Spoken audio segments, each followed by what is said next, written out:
I feel like it's cool because you get to go experience that nostalgic thing, but it's also like not pushing forward the genre at all. I didn't play any online multiplayer games growing up. Until Call of Duty, I had never played an online multiplayer game. I was always single player. I love a game like The Last of Us. That was kind of my thing. I usually try and set a timer for 30 minutes. That's crazy, That's bro. how much time I give myself. That's crazy, I bro. know. That's great. Oh my God. What would my catchphrase be? I'm a little unsteady. Throwing a nade. Yeah, every time I just be like, like that. Exactly.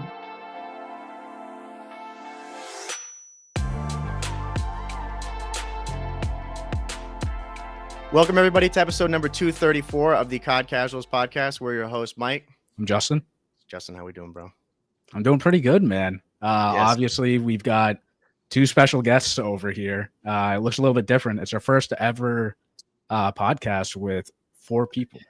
Yes, this is true. And it's not people who are like inherently in the COD scene. You know, like we've had other episodes where we've had T-Dog on, we've had Ben on, we've had Alley Cat, but seeing other people who are outside of the scene, this is a true COD Casuals panel right here of people who do not make any money off the game, so we can speak freely here. But yeah, so for people who don't know who we've got today, we'll just give them a quick intro here. So our guests today are members of the New York rock group X-Ambassadors. With a career that has spanned over 15 years, members Sam Nelson Harris, Casey Harris, and Adam Levin have been at the forefront of the alternate rock genre. They've accumulated over 3 billion streams alone, and with their massive hit songs such as Jungle, Renegades, and Unsteady, they have defined a generation with their songwriting and will be celebrating the 10-year anniversary of their debut album with their tour, the VHS X North American Tour, which is starting September 2nd. It's our pleasure to introduce both lead vocalist and guitarist Sam Nelson Harris and drummer Adam Levin to the podcast today. Gentlemen, good to have you here. How we doing? Hell, that was literally just maybe an hour ago. I was like, Sam, don't do it. No, it's okay. Do it. I sat down and I played like a couple rounds of Black Ops. Oh, I try not to fantastic. play it in the morning. I try to save my gaming for the end of the day. It's as my Okay. little reward. But I figured to get me in the spirit of things. Sure. So last time you played was this morning. Adam, what about you? It's been a little minute for me because I've been on another game that I won't mention because I don't want to draw. You can mention it. Yeah, What you is can it? mention I've it. been on the new Dune game. I've been just really deep into. So it's probably been a month or two, but I've been playing legit every. I played like the first version. The World War II. First couple versions that were World War II, and then Modern Warfare, whichever one came out like 2007 or 6, and Modern Warfare 2 were like sort of like a time of my life that is like all my friends. I like remember playing that game in my college dorm so clearly. And for back then the games didn't come out every year. So it was like that was it for the first 3 years of college. I played so much of that. Right. So along those lines, like what you're already kind of touching on, I wanted to get an idea of your earliest gaming memories because I feel like we all have those. It doesn't have to just be Call of Duty, but obviously you guys have a very busy schedule and you're still fitting in some time to be playing COD. Like I think most people who are adults now, like Justin and I, come to that realization we can't play COD 6-7 hours a day, so we look back on those times. So for both of you guys, whoever can start, what's your earliest gaming memory that you can think of? Oh man, my earliest gaming memory, I think, was probably playing. I mean, it's probably like, uh, Mario on the N64. What was the like the game? Or it was Mario 64 or GoldenEye, right? Oh, Like nice. those. And I mean, like I had played like Street Fighter and on like Nintendo or Super Nintendo. But I think like I remember really like having like a holy shit moment playing Mario 64. That was like, whoa, this is 3D. This is blowing my mind. Like for me, I think that was such a formative It's also like the memory. first open world game. Yeah, That is totally. considered the first open world, truly open world game, which is cool. Yeah.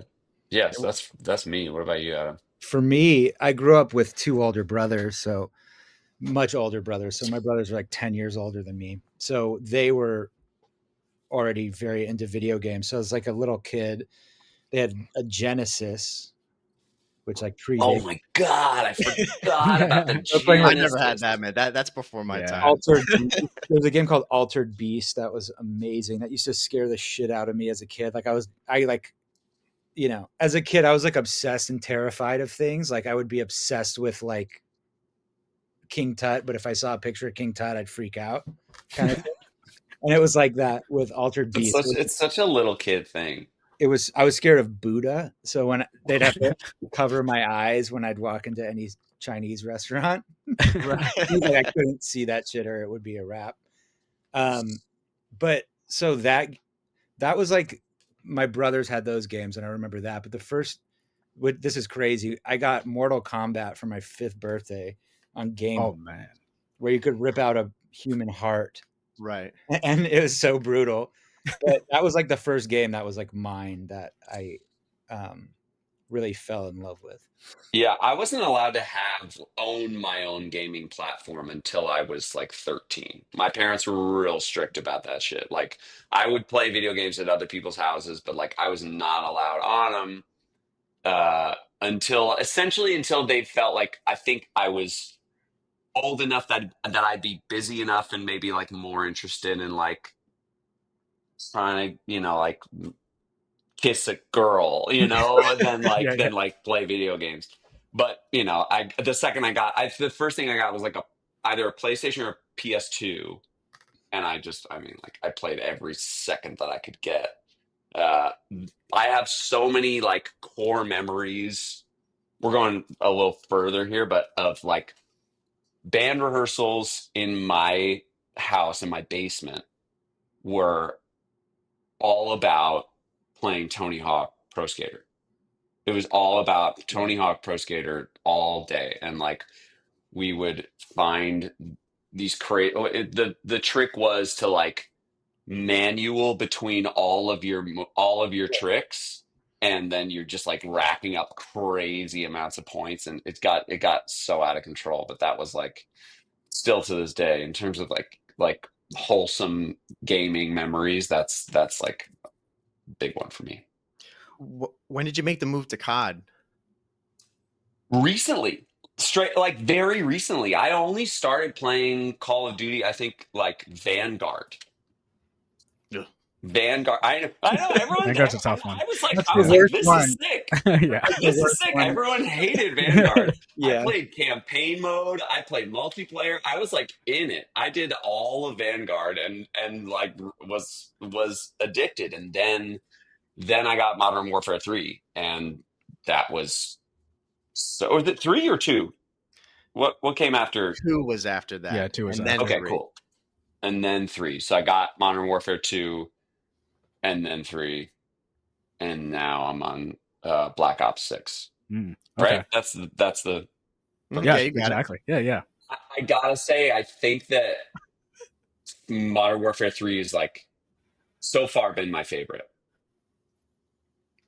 That's It's fair. been my favorite. That's fair. I think it's been my favorite, honestly, because of Invasion. Okay. I love Invasion because it just like it was an easy way for me to level up all my weapons. Mhm. Any of those 4 are correct, but if you said Vanguard, that's not the correct one, though. But- Yeah. Why does everyone hate on Vanguard so much? Because it was just whack. And it was where Warzone started turning to shit. Oh, right. Adam Okay. knows. Adam played the OG Modern Warfares. How do you feel about going to play the new gen Modern Warfare 2 and 3? Honestly, I think it's kind of a bad sign that they've just reverted back to all the old maps. I don't know if that's still where it is, but the last time I played was kind of like when Rebirth Island came back. And I actually like the newer maps, but my whole crew, like during the pandemic, when Warzone was popping, was like one of my favorite video game periods of my life. I like everyone I knew was on that. all He would get day. up at we had this one early on in the pandemic. We like rented this house by the ocean to just like all be together for 2 weeks and be writing and recording and quarantine together. And I would hear Adam. My bedroom was like kind of like in the living room, and Adam would get up at like 6 in the morning and be on with his homies and like yelling and screaming and waking me up at like 6 in the morning. It's like, what Yeah, was all it? my Was it? friends are, Yeah. but that was that. What I can't remember what version it kind of was spanned between two. There was like Warzone was added, and then the next version came out, and that was like the best version of Warzone, I think is what it was. I can't really remember, but yeah, I played like I remember the World War II version. I remember those like old maps. The first one, I got really into that. But really it was like the Modern Warfares where I got super sucked in, and then I played like every year, but not like I did once Warzone came out. Like once Warzone came out, I was back to Modern Warfare level of gameplay where I was just playing that shit like I was in college, even though I didn't have time to do that. Yeah, like Mike and I, we both started. Well, Mike's played longer than me. I think what you start on World at War, and Yeah, right? I bought it at a flea market like 2 days ago as a Call of Duty Finest Hour on the PS2, which that's like Whoa. one of the old. Yeah, that was the first one that I ever played, so I'm playing that again. But yeah, when I started playing like multiplayer Call of Duty, yeah, it was Call of Duty World at War. That was the first one that I think was. Well, no, what was it? It was COD 4 was the first one on Multiplayer. PS3, I think, right? Yeah, Yeah, first yeah. multiplayer one. So I went back. Like I played World at War, loved that game, and then I was like, "What the fuck am I doing?" I never played COD 4, so I went back and played that, and I love both those games too. And then ever since then, we haven't really missed a COD. I think one we did, one or One. two along the way, but we've kept pretty consistent with it. You know? Yeah. I mean, Sam, like overall, are you enjoying Black Ops 6? Like both of you guys? Okay. Here's what I like about Black Ops 6. I like that my brother-in-law described it like this, and I was like, yeah, that's totally it. It's like more. It has more of this arcade kind of feel to it. I play multiplayer. I'm not really a Warzone guy. I haven't really dove into that yet. I'm like straight multiplayer. Um, and it's fun. I wish that there were more. This is so minute, but I wish that there were more maps that were better for sniper rifles. Sniper rifles. It took me so long to max out the sniper rifle that I was using. I was using. Let's see. I have a list of all the weapons here, so I don't sound like an asshole. I was using the SVD. I Mhm. maxed out my SVD, which is a great sniper rifle. But it took me so fucking long. Because there aren't really a lot of like big maps, you know? Yeah, I Um, think that's the problem with Black Ops 6. A lot of people yeah, enjoy the mechanics and the gameplay, and again, yeah, it goes back to that arcadey shooter feeling, but yeah, the maps are just so small, and also there's not many of them. yeah, yeah. Also, Yeah. what the fuck? Like, make some more fucking maps. It's taken so long for them to like just introduce like a couple more. Mm-hmm. Well, and Adam, you touched on this too because you had mentioned how like the previous CODs they'd just been rehashing the old maps. That's going to be the basis for Black Ops 7. Is it's going to be all Black Ops 2 remastered maps. That I'm is going to super be down for that. But it's sort of yeah. the same thing happens in the music world with gear, where like everyone is just copying the gear that the Beatles used or Zeppelin used. And I feel like it's cool because you get to go experience that nostalgic thing, but it's also like not pushing forward the genre at all. It's like I love those maps, but I feel like I guess probably most people who are playing the game now have never those maps are not nostalgic to them.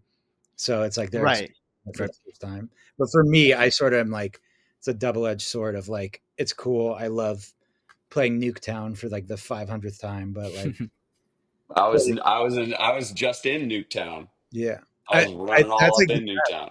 I play Counter-Strike too. I love it's like I love Dust and Aztec, like the old maps. And like in that game, you really don't play new maps at all. So it's kind of the same thing. But When did shipment come around? COD 4. Yeah, Yeah. My brother-in-law calls it shitment, just because it's just like a shit show. Yeah. Yeah. It definitely is. Mike and I have been in that map for countless hours just trying to level up weapons. Yeah. It is so insane. It's psychotic. There's a Yeah, what's the map in Black Ops 6 that's like in the house? It's like the Spanish style house. What's that one called? Skyline? Hacienda. Not Hacienda, not Skyline. It's the one. It's crazy. It's just like a square. You can kind of jump between the windows. I don't know. Oh shit! It's a small map, yeah. It's teeny tiny. Dude, it's one of those maps in the 2v2s, I think. You know what I'm saying? Remember we would do that shit? And yeah. I think you know what I'm talking about? It's got Yeah. like you can like go out on it's up in the air, right?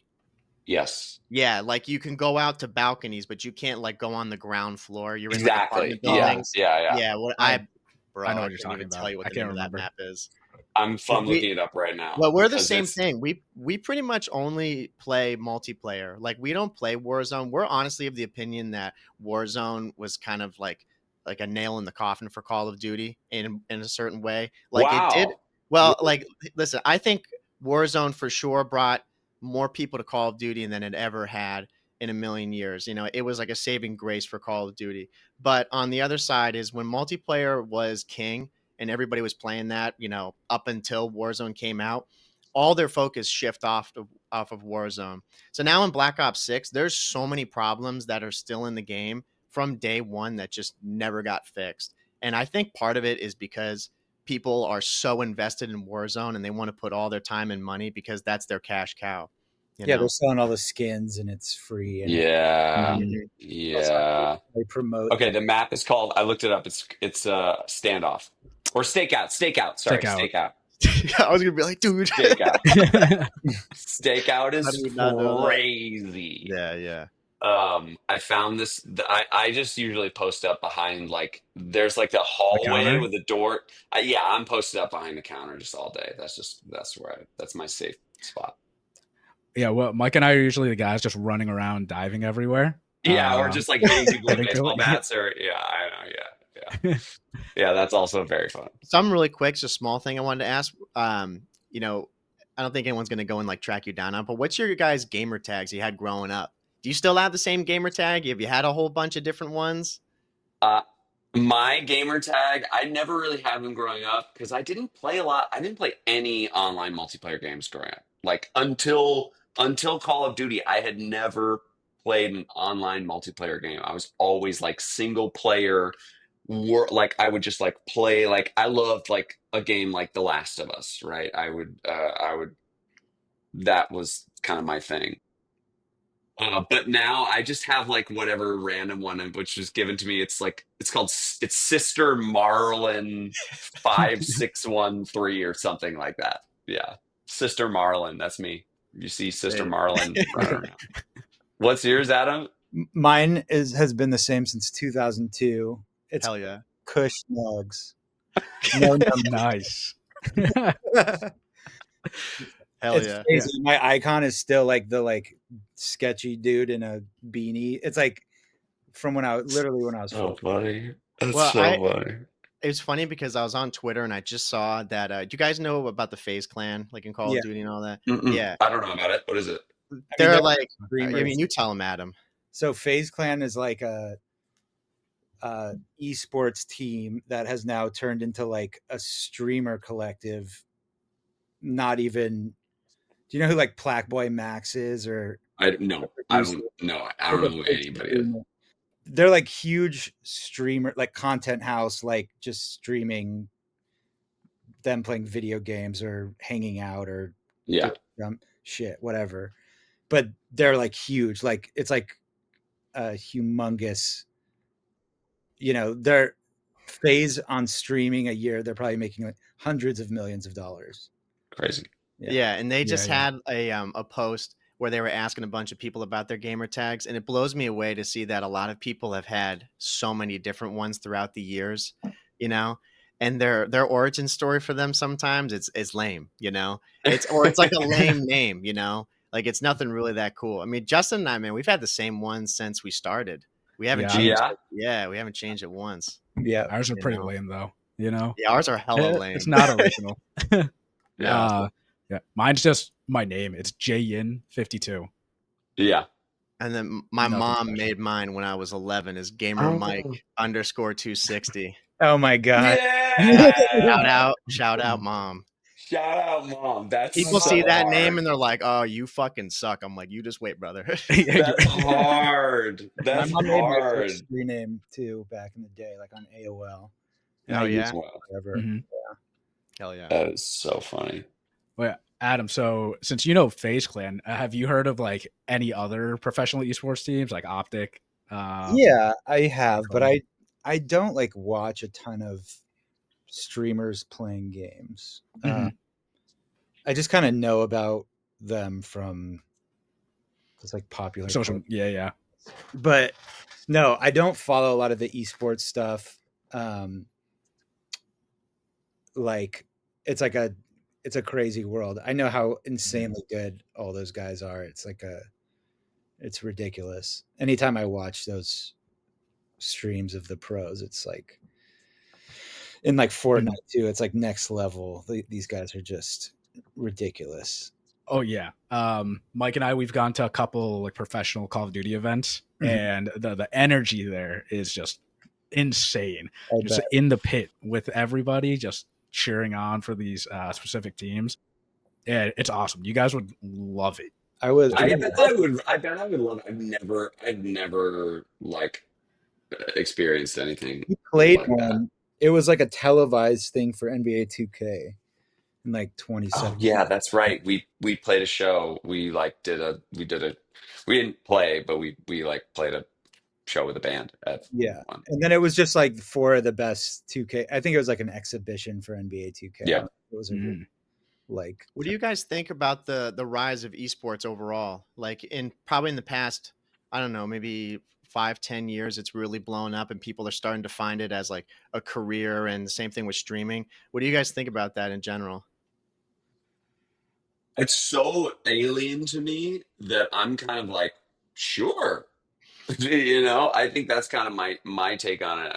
I bet that if I was at one, especially a game like Call of Duty that I play, if I went to one of those events, I'd be like, oh, this rocks. Like but I have yet to experience that. So for me, it's kind of like I'm still amazed at how quickly it's become like the biggest thing ever. It just makes me it's a reminder to me about like how many other things there are in the world of entertainment that I am so naive to, and like the things that I think everyone cares about are actually just only a fraction of the world really cares about this stuff. And it's a nice like kind of perspective shift for me personally. Adam, yeah. what do Adam, you what think? about you? I think it's cool. I remember going to like Counter-Strike tournaments or something. Oh wow, Counter-Strike. The way it's progressed. It's crazy that Counter-Strike is the most played game. Period. Still? Period. Yes. No way. Yeah, it's definitely one of the biggest professional esports in the world. There, if you go on Steam, there's 1.3 million people playing Playing Counter-Strike today? literally in What the last 24 hours. when did the last version of Counter-Strike come out? They keep updating it, but it's Yeah. basically a reskinned of the original. Like the gameplay is exactly the same. The original from like 2003? I think it's yeah, 2002. Yep. That's crazy. Yeah. I But remember playing Half-Life. yeah, I was a big Half-Life guy. And Counter-Strike's that's kind of what it's based on, right? The model. Counter-Strike was a mod, so it wasn't even like an official game. It was like someone made a mod for Half-Life, and it was free if you had like I bought Half-Life and never played it. I only played. Who is that person? Who's the person that made the mod? Because that was kind of the model for like Call of Duty as well. Am I wrong there? No, Or Call of Duty's separate. it's separate. Okay. Yeah. But like that was kind of one of the first online For sure, Call of first-person Duty shooters. Yeah, but it was different. You know, it was like team. You only respawn when the whole team dies, and Right. Yeah, it's more like search and destroy, while Call of Duty's respawn and more like arcadey feeling, whereas CS:GO definitely it does not feel like COD. Yeah. Yeah. But anyways, long way of saying the esports stuff I think is awesome, and I think it's crazy the level of skill that everybody has these days in these games, and also how it, like, you can take the best Call of Duty player and throw them in Fortnite and they'll never stand a chance, and vice versa. It's like hyper specialized to these kind of games that change, and then they have to learn them again. And it's like, you know, the next year, you know, now you can dive sideways and shoot or something. And so now another person who was not as good as the previous version is now like the top player. I think it's really cool that they have to kind of adapt, where it's like, you know, like a chess player or something. It's like they're playing chess all the time. These guys have to like adapt to a new game every year. I have a question. So the new Call of Duty comes out, right? Are people going into the game, like opening up the game, going straight to the store and like buying all of the shit, like spending tons of money to get the craziest guns and everything for the game right away, or does everyone kind of have to start at square one on that first day? Because oftentimes I'll get it, like this last time when I got Call of Duty, when I got Black Ops 6, I think I got it like maybe the day after it came out, and I logged on and already people had crazy builds. Or are they just like instantly playing like I think it's just skins that you can buy. I don't think you could buy progression, right? Yeah, no, you can't buy progression, but a lot of the players that when you sign on like day one, they've already somehow got the game beforehand.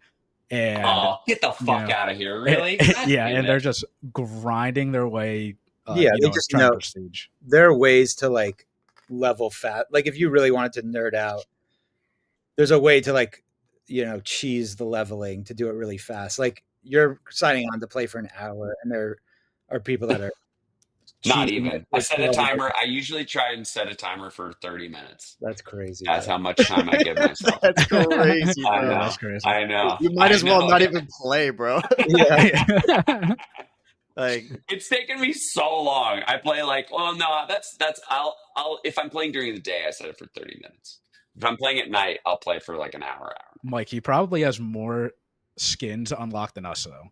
I'm sure. Well, yeah, that's what I was gonna say, because Call of Duty, like, I don't know when they did it. It was probably was it 2019, the Battle Pass? Yeah, is that when they started that whole season thing? passes? Yeah. Yeah, so that's the thing, right? Like right now, honestly, we've like since Black Ops 6, kind of at the end of the year, they just had the biggest event for the esports, so it's kind of over. We haven't been playing as much. But when you go on there, like they have the new Battle Pass where you can go in, you can purchase it using COD points, but you need to use actual money more often to buy that. So then when they do any of these Battle Passes, like I think the one that they just announced that there's going to be some remastered guns from older CODs, and those guns could be completely broken. You know, they could be like insanely good guns. So there's people out there who will be like, oh, I'll go and spend $40 to go and get everything in the game. Like, why not? It's only $40. So to your point, I'm sure there's people out there who are in a different tax bracket who just blow all their money on COD. But then for us, it's like the only things that we really ever buy is one of the CDL teams is a Boston team, and they put out their skin every year. And we'll buy that to support them. But otherwise, like I'm not giving Activision and them more money than they've already got. I know. I'm not buying really anything. I did one Battle Pass. Right. One time. And as much as I want the Beavis and Butthead skins, I'm not just, I can't bring myself to do it. You don't want to see that on your credit card statement. It's like, really, it's a bit of shame. Well, Mike, what if What if they had a skin in game? That'd be sick. You guys would have to That'd buy be yourself. sick. What would your catchphrases be? Oh my God, what would my catchphrase be? Probably like, I'm a little unsteady.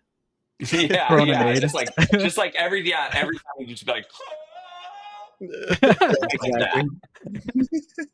Oh, that'd be yeah. awesome. Just diving out a window. Yeah, that'd be Yeah. sick. Yeah, yeah. Actually, that would be it. Straight up, just that one note, just hold. And it would be on repeat too, you know? Yeah, yeah, Oh, yeah. So obviously, like I said before, you know, and talking about you guys, you know, as life's gotten on, you've been busier. How has that kind of affected your gaming? How have you been able to fit in time? Like, I mean, Sam, you already said you get your half hour in the morning. You know, do you guys ever take like consoles or PC sets with you when you're on tour or doing anything like that? Yeah, Adam does. I always have my PC. I have a PC that literally has no use except for gaming. All the music stuff we do is on a Mac. So I bring both. I've actually started doing the GeForce Now thing though, which is dope as fuck. And it What is really that? it's playing on a Mac. You stream a graphics card. You could play it on your TV. You just need 40, 50 megabytes down. You can play. It's a virtual PC with like the best graphics card money can buy. And it streams the graphics. So you don't even need a graphics card on the device. You just need Crazy. your limitation is your screen. So if you have a good Wow. screen, it'll look as good as it can look. And probably for Call of Duty, it might be a little tough, but like in 5 years, it will be the thing. Wow. It's cool. But yeah, I always bring a PC on the road where you have so much downtime when you're traveling, and especially if it's like winter time and you're in Eastern Europe and you have 8 hours to kill in a, you know, dungeonous green room somewhere. It's like Yeah, it's a great way to kill time. Last yeah. where we had a bunch of our crew, we were all playing like Baldur's Gate or something on the bus, and we called it the Virgin's Table. Yeah.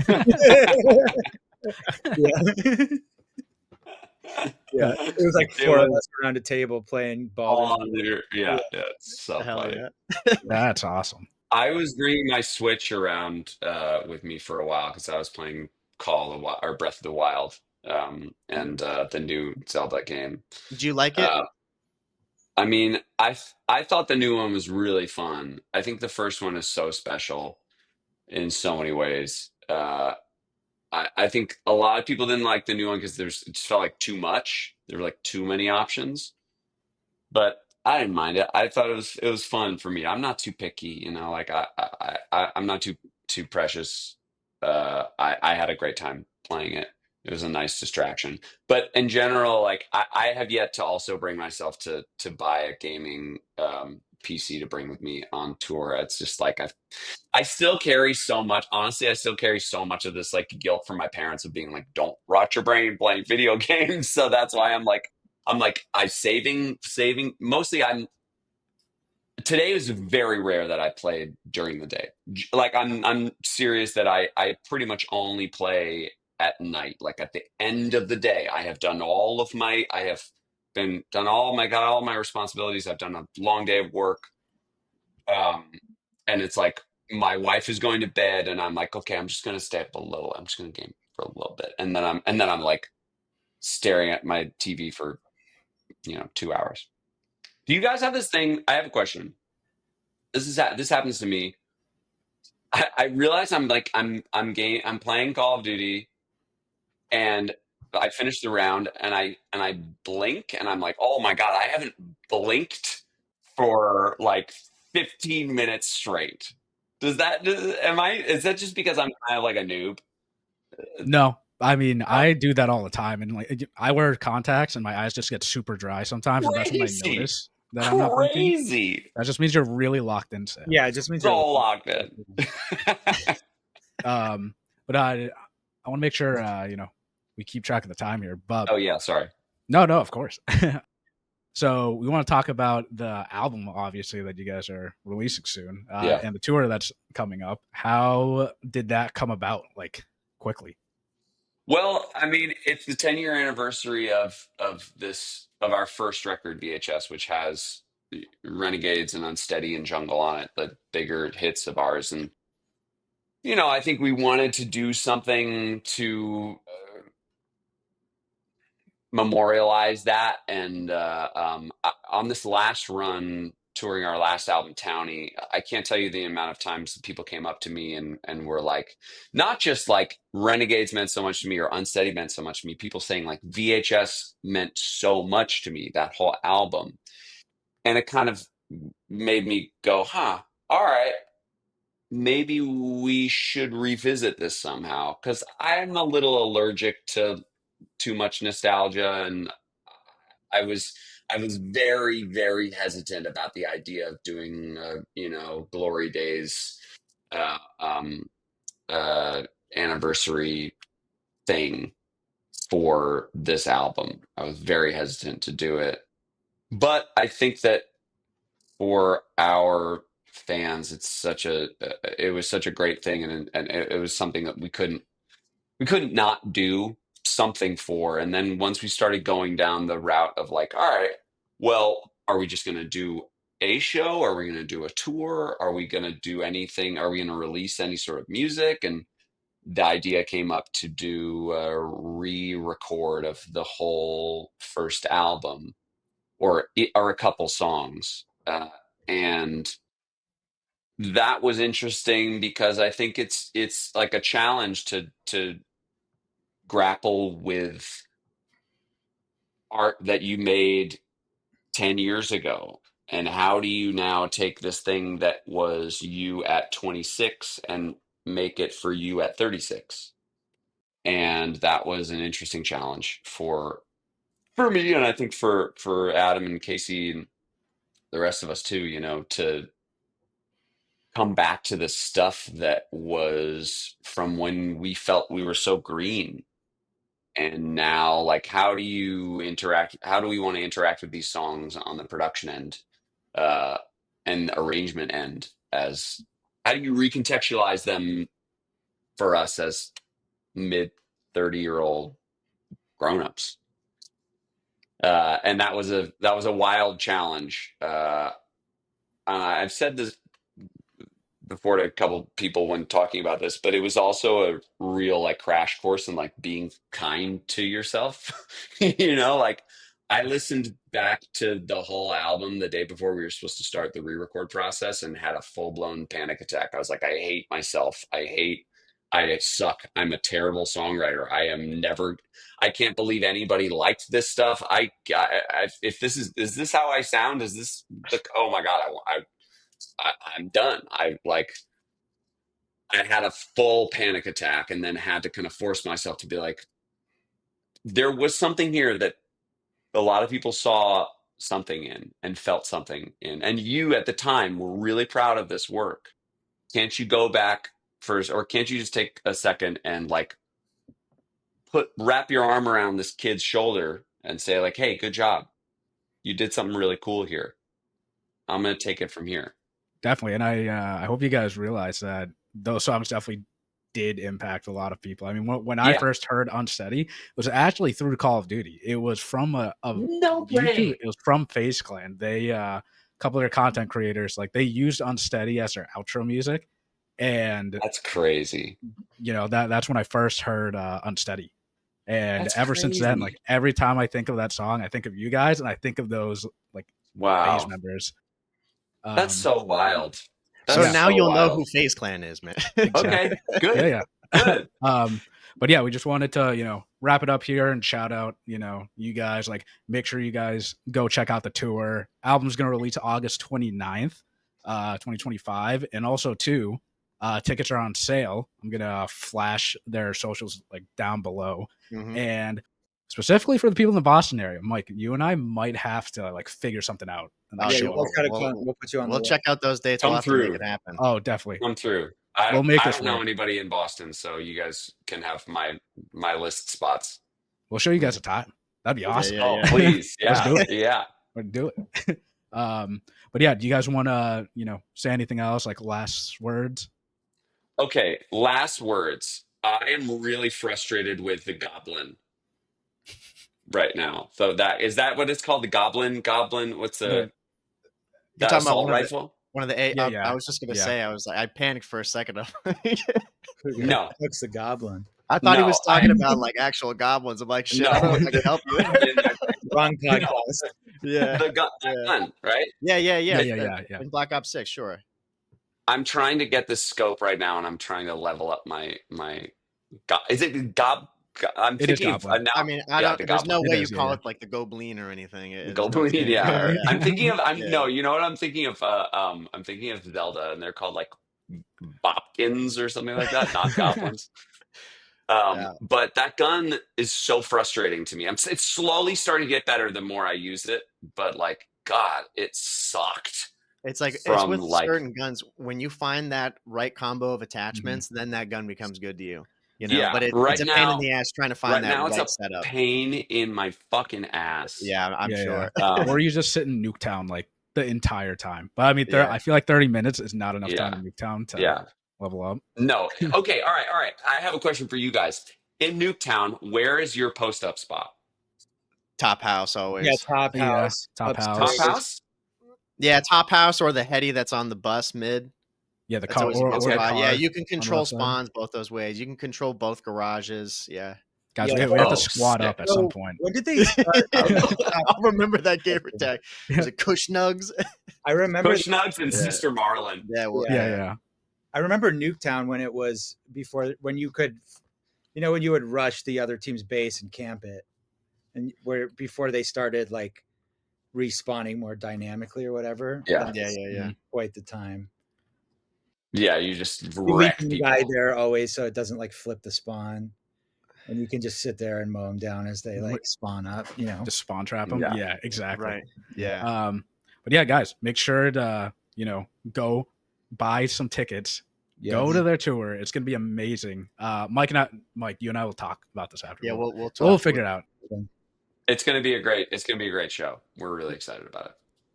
Yeah, thank We'll you, wish the Sam. best of Thank luck you, with it Adam. too, Thank you guys. Thank you, guys. Mike, you want to close it out?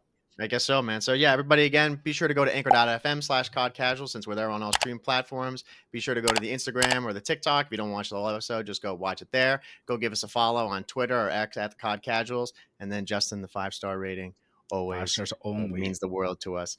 And yeah, I think that's it, bro. Yep.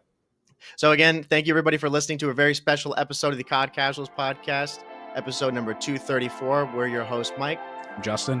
And we'll see you guys next week. Take it easy, everybody. See ya. Take it easy.